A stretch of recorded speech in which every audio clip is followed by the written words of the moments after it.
Assalamualaikum sahabat muslim. Kembali lagi bersama Fakta Islam. Semoga sahabat semua diberikan Allah Subhanahu wa taala yang baik dan penuh berkah.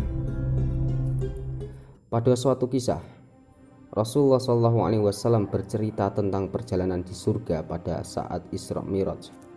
Ketika aku sedang berjalan-jalan di surga, jauh pada saat Isra Mi'raj, aku melihat sebuah istana besar berwarna putih yang berkilauan dari kejauhan. Aku sangat tertarik dengan keindahan dan mendekati istana tersebut.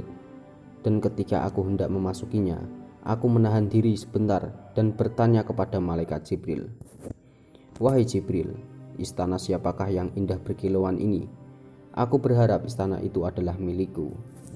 Kemudian malaikat Jibril menjawab, "Ini adalah istana yang Allah sediakan untuk salah seorang sahabatmu." Rasulullah SAW pun terkejut dan bertanya, "Siapakah dia?" Malaikat Jibril pun menjawab, "Yaitu sahabatmu Umar bin Khattab." Seketika itu Rasulullah SAW mengurungkan niat untuk memasukinya.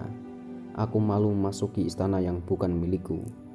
Umar bin Khattab yang mendengar cerita Nabi dengan menangis, "Wahai Rasulullah, mengapa engkau harus malu pada orang sepertiku?" Kemudian Rasulullah SAW meneruskan kisahnya. "Lalu aku melihat sekumpulan bidadari sedang bercanda riang. Namun di antara mereka ada seorang bidadari yang tengah menyendiri dan wajahnya selalu tersipu malu. Aku bertanya kepada Jibril, 'Wahai Jibril, bidadari siapakah itu?' Malaikat Jibril pun menjawab, 'Itu adalah bidadari permintaan sahabatmu Umar bin Khattab.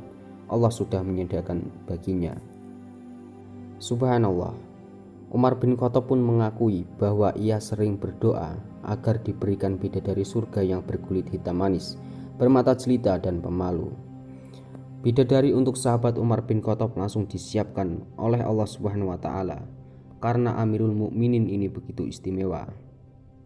Sahabat Rasulullah SAW ini telah mendapat jaminan surga meski ia bukan bagian dari orang yang awal masuk Islam. Tatkala hidayah Islam menyentuh hatinya dengan mendengarkan lantunan ayat suci Al-Quran, ia pun tak pernah ingkar dari apa yang diperintahkan oleh Allah Subhanahu wa taala dan Rasulullah, senantiasa melakukan amar ma'ruf nahi mungkar.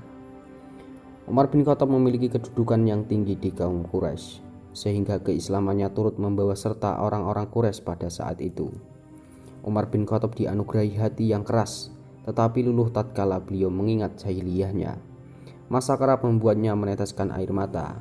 Kekerasan hati beliau selalu tertuju pada kemunkaran, dan hal inilah yang membuat setan takut dan lari terbirit-birit jika melihat Umar bin Khattab. Tidak ada seorang pun yang mampu menghalangi kuasa Allah atas ketakwaan Umar bin Khattab yang mampu memiliki bidadari impiannya di surga sebagai nikmat Allah Subhanahu wa taala. Wallahu a'lam bishawab. Wassalamualaikum warahmatullahi wabarakatuh.